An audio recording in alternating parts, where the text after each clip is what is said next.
ჩვენ მოუწოდებთ სასამართლოს რომ გამოიტანოს გამამართლებელი გადაწყვეტილება. გაუშვებს თუ არა ციხეში საბას ხვიტარიძეს მოსამართლე ჯვებენაჭყებია ეს 3 სექტემბერს გაირკვევა. ბრალდებული ამ დღეს საბოლოო სიტყვის და იმ სისხლის სამართლის საქმეზე ისაუბრებს, რის გამოც 9 თვეა გისოსებშია გამოკეტილი. დღეს ხვიტარიძის საქმის აბსურდულობაზე ადვოკატმა სხდომათა დარბაზში ილაპარაკა.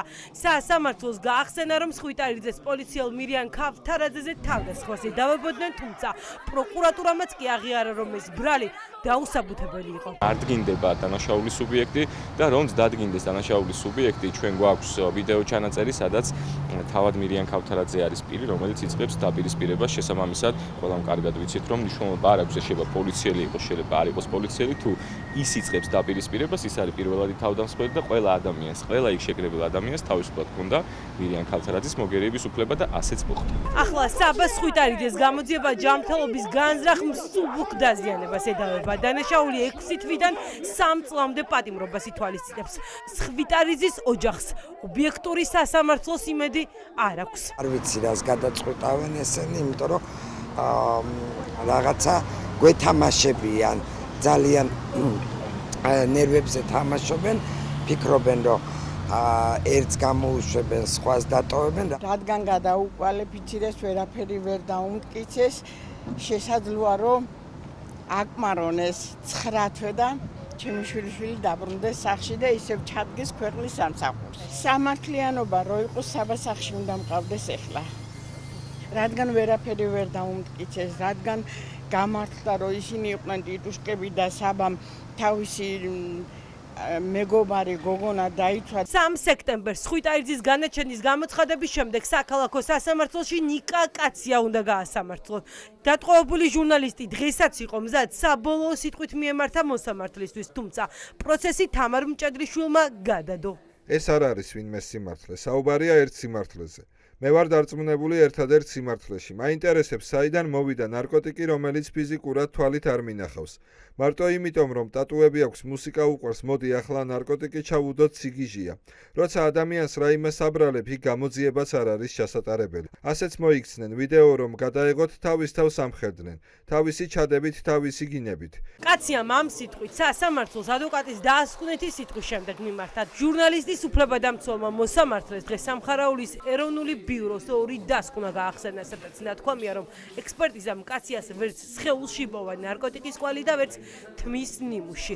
შეკერილი საქმის არც ერთი დეტალი უფლებადამცველს სხდომაზე არ გამორჩენია. მოლოდინი იმათ, რომ ნიკოლოზ კაციას მიმართ უნდა დადგეს გამამართლებელი განაჩენი, არა იმიტომ, რომ ვიღაცამ კეთილი ნება გამოიჩინოს, არამედ იმიტომ, რომ ნიკოლოზ კაციას მიმართ არ არსებობს არანაირი მტკიცებულებითი სტანდარტი, რომელიც მისცემს ობიექტურ პირის იმის საშუალებას, რომ გამამტყუნებელი განაჩენი გამოიტანოს. აქ მოსამართლეები რო არიღებენ გადაწყვეტილებას, ეს 2x2-4-ია. გამამართლებელი განაჩენის შემთხვევაში, სანამ ყველა პოლიტპატიმარი არ იქნება თავისუფალი, იქამდე ამ ბრძოლას ვერ ჩავთვლი, რომ გავიმარჯვეთ ამ ბრძოლაში, ვერ ჩავთვლი, რომ რაიმე სამართლიანი განაჩენი დადგა. პოლიტიკური ნიშნით დაჭერილების გათავისუფლება დღეს მოსამართლე ნინო გალუსტაშვილსაც მოთხოვეს სინდისის 11 პატიმრის ადვოკატებმა.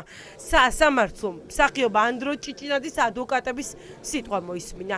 ჭიჭინაძის ინტერესები დღეს ბიძინა ივანიშვილის ყოფილმა ადვოკატმა დაიცვა. 13 წლიანი პაუზის შემდეგ სასამართლო დარბაზში ეკა ბესელია დაბრუნდა. ამ შენობაში ბოლოს 2012 წელს გამოვედი, ჯერ კიდევ წინა რეჟიმის დროს. ვის ვიცავდი? ბიძინა ივანიშვილს და ეკატერინე ხვედელიძეს. დღეს საქართველოს ევროპულ გზას გადაეღობა სინდისის პატიმრების საქმეები. ქალბატონო მოსამართლებ, რადევს თემი და სასწორზე ამ განაჩენით. საქართველოს ევროპული მომავალი. თქვენ გაგრძელებათ აქციებზე გასვლა, მაგრამ თქვენს ნაცვლად ეს ახალგაზრდები იდგნენ იქ. იმათ ნაცვლადაც, ვინც უნდა იცავდეს კონსტიტუციის 78 მუხლს, ანუ საქართველოს ევროპულ მომავალს. თქვენი როლი კი აქ მართლმსაჯულების სამართლიანად განხორციელებაა. ქართული ოცნების ერთ-ერთი დამფუძნებელი მოსამართლე გალუსტაშვილს დღეს უხსნიდა, რატომ არ უნდა დაემორჩილოს პოლიტიკურ დირექტივას. ბესელია მოსამართლეს პირდაპირ უთხრა, რომ ხშირად ერთი მოსამართლის დამოუკიდებლობა განსაზღვრავს ქვეყნის მომავალს. დღეს სიმბოლურად 26 არგუმენტი ჰქონდა. ძირითადად რა იყო? ეს არის მოწმეები, რომელიც ყველა დაცვის სასარგებლოა. არც ერთი მოწმე არ არის ბრალდების სასარგებლო, არც ერთი მათგანი არ ამბობს არაფერს, რომელსაც გამოიყენებდა მოსამართლე გამამტყუნებელი განაჩენისთვის. სასამართლო ლუკა ჯაბუას ადვოკატის არგუმენტებიც მოისმინა 20 წლის სტუდენტის უფლებადამცველმა დღეს საჯაროდ მოითხოვა აჩვენონ ერთი მტკიცებულება მაინც რომელშიც ჩანს რომ ჯაბუა კანონს არღვევს და ის ჯგუფური ძალადობის მონაწილეა. არ დადასტურდა ორგანიზებული ჯგუფური ძალადობა. არ დადასტურდა ორგანიზატორების არსებობა ამ საქმეში და არ დადასტურდა ბრალად შერაცხული წარდგენილი უпростоრად 225 მუხლის გარემოებები და მტკიცებულებები, რაც ცალსახად მიუთითებს ერთსა და მხოლოდ ერთადერთ გარემოებაზე, რომ მოსამართლეს არ აქვს სხვა ალტერნატივა და მან უნდა დააყენოს მხოლოდ გამომართლებელი განაჩენი. ის რომ ბრალდების მხარეს ორგანიზებული ჯგუფური ძალადობის დამადასტურებელი არანაირი მტკიცებულება საქმეში არ აქვს, ამაზე ყურადღება დღეს ირაკლი ქერაშვილის ადვოკატმაც გაამახვილა. რევაზ აჭარაძე მოსამართლეს კითხა, როგორ აპირებს ქერაშვილის ციხეში გაშვებას, როცა მის წინააღმდეგ საქმეში არაფერი აქვთ. ირაკლი ქერაშვილის ფოიერვერკის როლის გამო ასამართლებთ. არანაირი საფრთხეს არ ქმნიდა ჰაერში გასროლილი პიროტექნიკა, რაც აკრძალული არ ყოფილა. რა გვაქვს ქერაშვილის საქმეზე? ორი ჰაბიტოსკოპია, რომლის მიხედვითაც ექსპერტს თურმე პირბადიდან შეუძლია ადამიანის ამოცნობა. ორი ვიდეო, სადაც ფოიერვერკის ჰაერში გასროლა ჩანს. მოწმე ყავს, ვინც დაადასტურებს ვიდეოს გადაღების დროს და თარიღს. თუ კი უტყუარად არ დგინდება, რომ 1 დეკემბერია, განაჩენი როგორ გამოგაქვთ? თუ არ დგინდება შეკავშირება, განაჩენი როგორ გამოგაქვთ? თავისუფლებისთვის მებრძოლების პროცესზე დასასწრება დღეს საქალაქო სასამართლოში საქართველოს მეხუთე პრეზიდენტი მივიდა. თუმცა სალომე ზურაბიშვილი ჯერ მანდატურის სამსახურმა არ შეუშვა შენობაში პირადობის მოწმობის გარეშე, შემდეგ ის ხდომაზე მოსამართლე ნინო გალუსტაშვილმა. სასამართლო და სხვა ინსტიტუტები, ასევე მათი დამოუკიდებლობა ყველაფერი არის დღეს ფეხქვეშ გათელილი.